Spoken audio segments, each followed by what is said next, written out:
Hi friends, welcome back to my YouTube channel. So ಇವತ್ತಿನ recipe ಬಂದುಬಿಟ್ಟು paper ಅವಲಕ್ಕಿ ಒಗ್ಗರಣೆ ಯಾವ ರೀತಿ ಮಾಡೋದು ಅಂತ ಹೇಳ್ಬಿಟ್ಟು ನಾನು ನಿಮ್ಮ ಜೊತೆ ಶೇರ್ ಮಾಡ್ಕೊಳ್ತಾ ಇದ್ದೀನಿ ಈ ರೆಸಿಪಿನ. ಸೊ ಬನ್ನಿ ಇವಾಗ ನೋಡೋಣ ಯಾವ ರೀತಿ ಮಾಡೋದು ಅಂತ ಹೇಳ್ಬಿಟ್ಟು.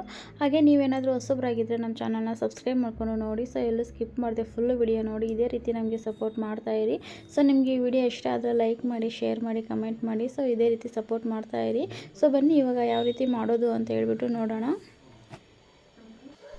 ನಾನಿಲ್ಲಿ ಒಂದು ಅರ್ಧ ಕೆ.ಜಿ ಅಷ್ಟೇ ನಾನು ಪೇಪರ್ ಅವಲಕ್ಕಿನ ತೊಗೊಂಡಿದ್ದೀನಿ. ಸೊ ಪೇಪರ್ ಅವಲಕ್ಕಿನ ನಾವು ತೊಗೊಬಂದಮೇಲೆ ಅದನ್ನು ಡೈರೆಕ್ಟಾಗಿ ಹಾಕ್ಬಿಟ್ಟು ನಾವು ಮಾಡ್ಕೊಳ್ಬಾರ್ದು. ಸ್ವಲ್ಪ ಜರಡಿ ಹಿಡಿದ್ಬಿಟ್ಟು ನಾವು ಮಾಡ್ಕೊಳ್ಬೇಕು. ಸೊ ಪುಡಿ ಏನಿರುತ್ತಲ್ವ, ಸೊ ಅದನ್ನೆಲ್ಲ ತೆಗೆದುಬಿಟ್ಟು ಆಮೇಲೆ ಮಾಡ್ಕೋಬೇಕು. ನಾನಿಲ್ಲಿ ಜರಡಿ ಹಿಡಿದ್ಬಿಟ್ಟು ಇಟ್ಕೊಂಡಿದ್ದೀನಿ. ಇವಾಗ ಗ್ಯಾಸ್ ಆನ್ ಮಾಡ್ಕೊಬಿಟ್ಟು ಲೈಟಾಗಿ ಬಿಸಿ ಮಾಡ್ಕೊಳ್ಳೋಣ ನಾವು. ಸೊ ಕವರಲ್ಲಿ ಏನಾದರೂ ಇಟ್ಟಿರ್ತೀವಲ್ವ ನಾವು, ಸೊ ಗಾಳಿಗೆಲ್ಲ ಸ್ವಲ್ಪ ಮೆತ್ತಗಾಗಿರುತ್ತೆ. ಹಂಗಾಗ್ಬಿಟ್ಟು ಸ್ವಲ್ಪ ಲೈಟಾಗಿ ಬಿಸಿ ಮಾಡ್ಕೋಬೇಕು. ಸೊ ಕಮ್ಮಿ ಉರಿಯಲ್ಲೇ ಸ್ವಲ್ಪ ಬಿಸಿ ಆದರೆ ಸಾಕು. ಅವಲಕ್ಕಿ ನಮಗೆ ಕೈಯಲ್ಲಿ ಮುಟ್ಟಿದ್ರೆ ಗೊತ್ತಾಗುತ್ತಲ್ವ, ಸ್ವಲ್ಪ ಲೈಟಾಗಿ ಬಿಸಿ ಆದರೆ ಸಾಕು. ಈ ರೀತಿಯಾಗಿ ಕಮ್ಮಿ ಉರಿಯಲ್ಲೇ ಸ್ವಲ್ಪ ಲೈಟಾಗಿ ಬಿಸಿ ಮಾಡ್ಕೊಳ್ಳಿ. ಬೇಕಂದರೆ ನೀವು ಸ್ವಲ್ಪ ಹೊತ್ತು ಬಿಸಿಲಿಗೆ ಒಣಗಿಸ್ಕೊಬಿಟ್ಟು ಆಮೇಲೆ ಲೈಟಾಗಿ ಬಿಸಿ ಮಾಡಿಕೊಂಡು ಮಾಡ್ಬೋದು, ಚೆನ್ನಾಗಿರುತ್ತೆ. ಸೊ ಈ ರೀತಿಯಾಗಿ ಸ್ವಲ್ಪನೇ ಲೈಟಾಗಿ ಈ ರೀತಿಯಾಗಿ ಮಿಕ್ಸ್ ಮಾಡಿಕೊಂಡು ಚೌಟಲ್ಲಿ ಸ್ವಲ್ಪ ಲೈಟಾಗಿ ಬಿಸಿ ಮಾಡ್ಕೊಳ್ಳಿ. ಜಾಸ್ತಿ ಉರಿಯಲ್ಲಿ ನೀವು ಬಿಸಿ ಮಾಡ್ಕೊಳ್ಳೋಕೆ ಹೋಗಬೇಡಿ. ಸೊ ನಮಗೆ ಕೈಯಲ್ಲಿ ಮುಟ್ಟಿದ್ರೆ ಗೊತ್ತಾಗುತ್ತಲ್ವ, ಸೊ ಕೈಯಲ್ಲಿ ಇಟ್ಕೊಂಡು ಹಿಂಗೆ ಮುರಿದ್ರೆ ಮುರಿಬೇಕು. ಸೊ ಅಲ್ಲಿ ತನಕ ಸ್ವಲ್ಪ ಲೈಟಾಗಿ ಬಿಸಿ ಮಾಡಿಕೊಂಡ್ರೆ ಸಾಕು. ಸೊ ನಾನು ತೋರಿಸುವಂಥ ಮೆಥಡಲ್ಲಿ ನೀವು ಒಂದ್ಸಲ ಟ್ರೈ ಮಾಡಿ ನೋಡಿ, ತುಂಬಾ ರುಚಿಯಾಗಿ ಬರುತ್ತೆ. ಸೊ ಈ ಮೆಥಡಲ್ಲಿ ನೀವು ಟ್ರೈ ಮಾಡಿದ್ರೆ. ಸೊ ಬನ್ನಿ ಇವಾಗ ಬಿಸಿ ಆಗಿದೆ ಲೈಟಾಗಿ ಸ್ವಲ್ಪ ನೋಡಿ. ಇವಾಗ ನೋಡ್ತಾ ಇದ್ದೀನಲ್ವಾ, ಸೊ ಬಿಸಿ ಆಗಿದೆ. ಗ್ಯಾಸ್ ಆಫ್ ಮಾಡ್ಕೊಳ್ತಾ ಇದ್ದೀನಿ ನಾನು ಇವಾಗ. ಸೊ ಕೈಯಲ್ಲಿ ಇಟ್ಕೊಂಡು ಮುರಿದ್ರೆ ಈ ಥರ ಮುರಿಬೇಕು ಅದು ನೋಡಿ. ಸೊ ಕೈಯಲ್ಲಿ ಇಟ್ಕೊಂಡು ಮುರಿಬೇಕು. ಸೊ ಅಷ್ಟು ಬಿಸಿ ಮಾಡಿಕೊಂಡ್ರೆ ಸಾಕು. ಸೊ ಇವಾಗ ಒಂದು ಬಾಂಡಿ ಇಟ್ಬಿಟ್ಟು ನಾನು ಒಂದು 5ರಿಂದ 6 ಸ್ಪೂನ್ ಅಷ್ಟು ನಾನಿಲ್ಲಿ ಆಯಿಲ್ನ ಹಾಕ್ಕೊಳ್ತಾ ಇದ್ದೀನಿ. ಒಂದು ಅರ್ಧ ಕೆ.ಜಿಗೆ ಒಂದು 5ರಿಂದ 6 ಸ್ಪೂನ್ ಆದರೆ ಸಾಕು ಅಷ್ಟೇ. ಸೊ ಆಯಿಲ್ ಬಿಸಿ ಆದಮೇಲೆ ಇದಕ್ಕೆ ನಾನು ಇವಾಗ ಶೇಂಗಾ ಬೀಜನ ಹಾಕ್ಕೊಳ್ತಾ ಇದ್ದೀನಿ.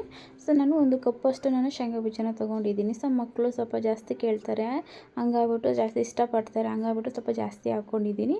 ನಿಮಗೇನಾದರೂ ಸ್ವಲ್ಪ ಕಮ್ಮಿ ಬೇಕು ಅಂದರೆ ಕಮ್ಮಿನೂ ಹಾಕ್ಕೊಳ್ಬೋದು, ಸ್ವಲ್ಪ ಜಾಸ್ತಿ ಬೇಕಂದ್ರೂ ಜಾಸ್ತಿನೂ ಹಾಕ್ಕೊಳ್ಬೋದು. ಚೆನ್ನಾಗಿರುತ್ತೆ ಹಾಕ್ಕೊಂಡ್ರೆ. ಸೊ ಇವಾಗ ಶೇಂಗಾ ಬೀಜನ ಚೆನ್ನಾಗಿ ಹುರ್ಕೊಳ್ಬೇಕು. ಸೊ ಇದು ಬಂದ್ಬಿಟ್ಟು ಕಮ್ಮಿ ಉರಿಯಲ್ಲೇ ಹುರ್ಕೋಬೇಕು, ಹೈ ಫ್ಲೇಮಲ್ಲಿ ಹುರ್ಕೊಳ್ಬಾರ್ದು, ಬೇಗ ಸಿದೋಗೋ ಚಾನ್ಸಸ್ ಇರುತ್ತೆ. ಸೊ ಕಮ್ಮಿ ಉರಿ ಇಟ್ಕೊಬಿಟ್ಟು ಹುರ್ಕೊಳ್ಬೇಕು. ಚೆನ್ನಾಗಿ ರೋಸ್ಟ್ ಆಗಬೇಕು, ಅಲ್ಲಿ ತನಕನೂ ಹುರ್ಕೊಳ್ಬೇಕು.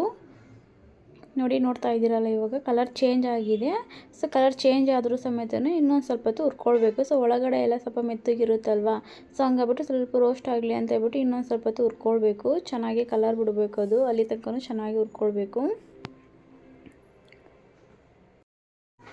ನೀವು ನೋಡ್ತಾ ಇದ್ದೀರಲ್ವ ಕಲರ್ ಬಿಡ್ತಾ ಇದೆ. ಸೊ ಹಸಿ ಸ್ಮೆಲ್ಲೆಲ್ಲ ಹೋಗ್ಬಿಟ್ಟು ಈ ರೀತಿಯಾಗಿ ಚೆನ್ನಾಗಿ ಕಲರ್ ಬಿಡಬೇಕು, ಅಲ್ಲಿ ತನಕ ಚೆನ್ನಾಗಿ ಹುರ್ಕೊಳ್ಬೇಕು. ನೋಡ್ತಾ ಇದ್ದೀರಲ್ವ ತುಂಬ ಸ್ಕ್ರಿಪ್ಟಿಯಾಗಿ ರೆಡಿಯಾಗಿದೆ ಇವಾಗ ಶೇಂಗಾ ಬೀಜ. ಇವಾಗ ತೆಗೆದ್ಬಿಟ್ಟು ನಾನು ಬಾಣಲೆಯಲ್ಲಿ ಹಾಕ್ಕೊತಾ ಇದ್ದೀನಿ. ಸೊ ಅವಲಕ್ಕಿ ಏನು ಇಟ್ಕೊಂಡಿದ್ದೆನಲ್ಲ ಪಾತ್ರೆಯಲ್ಲಿ, ಅದೇ ಪಾತ್ರೆಯಲ್ಲಿ ನಾನು ಹಾಕ್ಕೊಳ್ತಾ ಇದ್ದೀನಿ. ಸೊ ನೆಕ್ಸ್ಟ್ ಇದಕ್ಕೆ ನಾನು ಒಂದು ಅರ್ಧ ಕಪ್ಪಷ್ಟು ನಾನು ಹುರ್ಗಡ್ಲೆನ ತೊಗೊಂಡಿದ್ದೀನಿ. ಸೊ ನಿಮ್ಗೇನಾದ್ರು ಸ್ವಲ್ಪ ಜಾಸ್ತಿ ಬೇಕಂದರೆ ಸ್ವಲ್ಪ ಜಾಸ್ತಿನೇ ಆ್ಯಡ್ ಮಾಡ್ಕೊಬೋದು, ಚೆನ್ನಾಗಿರುತ್ತೆ. ನಾನಿಲ್ಲಿ ಒಂದು ಅರ್ಧ ಕಪ್ಪಷ್ಟು ತೊಗೊಂಡಿದ್ದೀನಿ. ಇದನ್ನು ಅಷ್ಟೇ ಕಮ್ಮಿ ಉರಿಯಲ್ಲಿ ಚೆನ್ನಾಗಿ ಹುರ್ಕೊಳ್ಬೇಕು. ಸೊ ಇದು ಬೇಗನೆ ಆಗುತ್ತೆ ನೋಡಿ. ಇದನ್ನು ಸ್ವಲ್ಪ ಯೆಲ್ಲೋ ಕಲರ್ ಬಿಟ್ಟಿದೆ ನೋಡಿ. ಈ ರೀತಿಯಾಗಿ ಸ್ವಲ್ಪ ರೋಸ್ಟ್ ಆಗೋವರೆಗೂ ಸ್ವಲ್ಪ ಹುರ್ಕೊಳ್ಬೇಕು. ತುಂಬ ರೋಸ್ಟ್ ಆಗೋವರೆಗೂ ಹುರ್ಕೊಳಕ್ಕೆ ಹೋಗ್ಬೇಡಿ. ಸ್ವಲ್ಪ ಲೈಟಾಗಿ ಸ್ವಲ್ಪ ಯೆಲ್ಲೋ ಕಲರ್ ಥರ ಕಲರ್ ಬಿಡುತ್ತೆ. ಸೊ ಅಲ್ಲಿ ತನಕ ಹುರ್ಕೊಂಡ್ರೆ ಸಾಕು. ಇವಾಗ ಎತ್ಬಿಟ್ಟು ಎಲ್ಲನೂ ನಾನು ಪಾತ್ರೆಯಲ್ಲಿ ಹಾಕ್ಕೊಳ್ತಾ ಇದ್ದೀನಿ. ನೋಡ್ತಾ ಇದ್ದೀರಲ್ವ, ಸೊ ಎಲ್ಲನೂ ಒಂದೇ ಪಾತ್ರೆಗೆ ಹಾಕ್ಕೊಳ್ತಾ ಇದ್ದೀನಿ. ಸೊ ಅದೇ ಕಪ್ಪಲ್ಲಿ ನಾನು ಇಲ್ಲಿ ಒಂದು 1/4 ಕಪ್ಪಷ್ಟು ನಾನು ಕೊಬ್ಬರಿನ ತೊಗೊಳ್ತಾ ಇದ್ದೀನಿ ನೋಡಿ. ಕೊಬ್ಬರಿನೂ ಅಷ್ಟೇ ಕಮ್ಮಿ ಉರಿಯಲ್ಲಿ ಚೆನ್ನಾಗಿ ರೋಸ್ಟ್ ಆಗಬೇಕು, ಫುಲ್ ಕಲರ್ ಚೇಂಜ್ ಆಗಬೇಕು, ಅಲ್ಲಿ ತನಕ ಫ್ರೈ ಮಾಡ್ಕೋಬೇಕು. ಸ್ವಲ್ಪ ವೈಟ್ ಎಲ್ಲ ಇದ್ದರೆ ಅದು ಕ್ಲೀನಾಗಿ ಬೆಂದಿರಲ್ಲ ಒಳಗಡೆ ಎಲ್ಲ. ಸೊ ಹಂಗಾಗ್ಬಿಟ್ಟು ಫುಲ್ ಯೆಲ್ಲೋ ಕಲರ್ ಬರೋವರೆಗೂ ಸ್ವಲ್ಪ ಫ್ರೈ ಮಾಡ್ಕೊಳ್ಳಿ. ಅದೇ ರೀತಿಯೇ ನಾನಿಲ್ಲಿ ಒಂದು 10 ಬಾದಾಮು ಮತ್ತು ಒಂದು 10 ಗೋಡಂಬಿ ತೊಗೊಂಡಿದ್ದೀನಿ. ಸೊ ಡ್ರೈ ಫ್ರೂಟ್ಸ್ ಎಲ್ಲ ಹಾಕಿದ್ರೆ ಮಕ್ಕಳು ತುಂಬ ಇಷ್ಟಪಟ್ಬಿಟ್ಟು ತಿಂತಾರೆ. ಸೊ ಹಂಗಾಗ್ಬಿಟ್ಟು ನಾನಿಲ್ಲಿ ಸ್ವಲ್ಪ ತೊಗೊಂಡಿದ್ದೀನಿ. ಇದನ್ನು ಅಷ್ಟೇ ಗೋಲ್ಡ್ ಕಲರ್ ಬರೋವರೆಗೂ ಸ್ವಲ್ಪ ಫ್ರೈ ಮಾಡಿಕೊಂಡ್ರೆ ಸಾಕು. ಸೊ ನೀವು ನೋಡ್ತಾ ಇದ್ದೀರಲ್ವ, ಸೊ ಈ ರೀತಿಯಾಗಿ ಫ್ರೈ ಮಾಡಿಕೊಂಡ್ರೆ ಸಾಕು. ಸೊ ಮಕ್ಕಳು ತುಂಬಾ ಇಷ್ಟಪಟ್ಟು ತಿಂತಾರೆ, ಹಂಗಾಗ್ಬಿಟ್ಟು ಆ್ಯಡ್ ಮಾಡ್ಕೊಂಡಿದ್ದೀನಿ. ಸೊ ನಿಮಗೇನಾದರೂ ಬೇಡ ಅಂದರೆ ಇದನ್ನು ಸ್ಕಿಪ್ ಮಾಡ್ಬೋದು.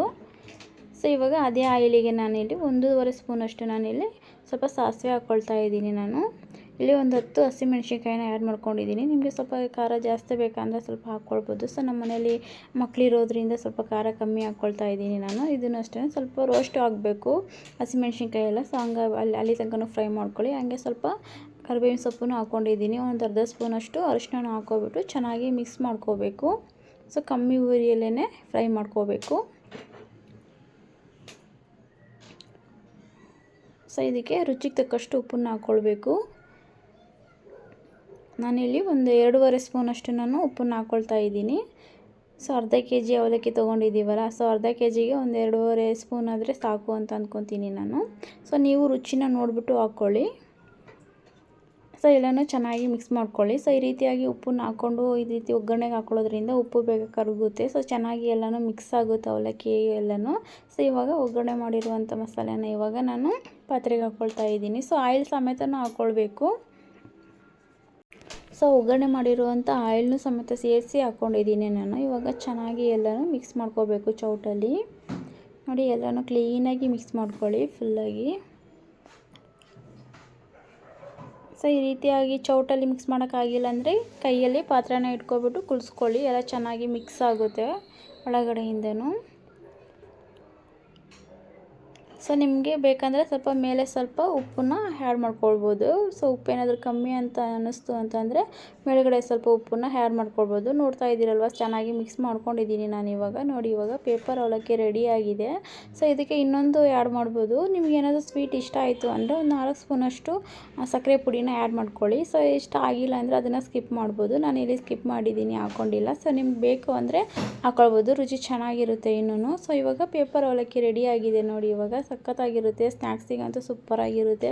ಸೊ ನೀವೇನಾದರೂ ಔಟ್ಸೈಡು ಟ್ರಿಪ್ ಹೋಗ್ತಾ ಇದ್ದೀರಾ ಅಂದರೆ ಈ ರೀತಿಯಾಗಿ ಮಾಡ್ಕೊಂಡು ಹೋಗ್ಬೋದು. ಸೊ ತುಂಬಾ ಇಷ್ಟಪಟ್ಬಿಟ್ಟು ತಿಂತಾರೆ. ಸೊ ಟೀ ಕಾಫಿ ಜೊತೆ ಎಲ್ಲನೂ ಚೆನ್ನಾಗಿರುತ್ತೆ. ಮಕ್ಳಿಗೂ ಅಷ್ಟೇ ಇಷ್ಟಪಟ್ಬಿಟ್ಟು ತಿಂತಾರೆ. ಸೊ ಡ್ರೈ ಫ್ರೂಟ್ಸ್ ಎಲ್ಲ ಹಾಕಿರ್ತೀವಲ್ಲ, ಹಂಗಾಗ್ಬಿಟ್ಟು ಅವರು ಇಷ್ಟಪಟ್ಟು ತಿಂತಾರೆ. ಮನೇಲಾದ್ರೂ ದೊಡ್ಡವ್ರಿಗೂ ಟೀ ಕುಡಿಯೋ ಟೈಮಲ್ಲಿ ಹಾಕ್ಕೊಟ್ರೆ ಅವರು ಸಮೇತನೂ ತಿಂತಾರೆ. ಸೊ ತುಂಬ ರುಚಿಯಾಗಿರುತ್ತೆ ಅಂತಲೇ ಹೇಳ್ಬೋದು. ನೀವು ಒಂದು ಸಲ ಮನೇಲಿ ಟ್ರೈ ಮಾಡಿ ನೋಡಿ. ಸೊ ನಿಮಗೂ ಈ ವಿಡಿಯೋ ಇಷ್ಟ ಆದರೆ ಲೈಕ್ ಮಾಡಿ, ಶೇರ್ ಮಾಡಿ, ಕಮೆಂಟ್ ಮಾಡಿ. ಸೊ ಇದೇ ರೀತಿ ನಮಗೆ ಸಪೋರ್ಟ್ ಮಾಡ್ತಾಯಿರಿ. ಸೊ ಇದು ಫುಲ್ಲು ತಣ್ಣಗಾದಮೇಲೆ ಒಂದು ಬಾಕ್ಸಲ್ಲಿ ಹಾಕ್ಕೊಬಿಟ್ಟು ಇಟ್ಕೊಬಿಡಿ, ಗಾಳಿ ಹೋಗದೇ ಇರೋ ಥರ. ಚೆನ್ನಾಗಿರುತ್ತೆ. ಸೊ ಒಂದು 20 ದಿನದ ತನಕನೂ ಬರುತ್ತೆ ಆರಾಮಾಗಿ. ಒಂದು 20 ದಿನ ಆಗುತ್ತೆ ಆರಾಮಾಗಿ. ಅರ್ಧ ಕೆ ಜಿ ಅಲ್ವಾ, ಸೊ ಒಂದು 20 ಡೇಸ್ವರೆಗೂ ಬರುತ್ತೆ, ಆರಾಮಾಗಿ ತಿನ್ಬೋದು. ಸೊ ಈ ರೀತಿಯಾಗಿ ಒಂದು ಬಾಕ್ಸಲ್ಲಿ ಸ್ಟೋರ್ ಮಾಡಿಬಿಟ್ಟು ಇಟ್ಕೊಳ್ಳಿ.